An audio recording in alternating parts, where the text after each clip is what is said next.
دینی و علمی اور معلوماتی ویڈیوز کے لیے ہمارے چینل کو سبسکرائب کریں اور بیل آئیکن کو پریس کر دیں تاکہ ہماری نئی آنے والی نوٹیفیکیشن آپ کو سب سے پہلے مل جائے۔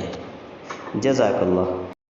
سنا ہے کہ اگر اللہ تعالیٰ حضرت صلی اللہ علیہ وسلم کو پیدا نہ فرماتے تو پھر کسی اور چیز بھی پیدا نہ ہوتی۔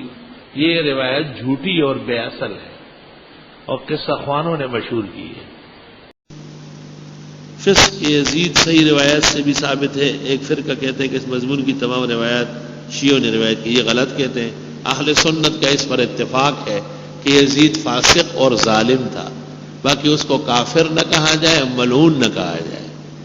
محدث بنوری معارف السنن جلد 7 میں لکھتے ہیں وہ یزید کان فاسقا بلا ریب، بغیر شک شبے کے فاسق فاجر۔ محرم کے مہینے میں شادی کرنا کیسا ہے؟ سنت طریقہ ہے۔ مزید اسی طرح کی دینی و علمی اور معلوماتی ویڈیوز کے لیے ہمارے چینل کو سبسکرائب کریں اور بیل آئیکن کو پریس کر دیں تاکہ ہماری نئی آنے والی نوٹیفیکیشن آپ کو سب سے پہلے مل جائے۔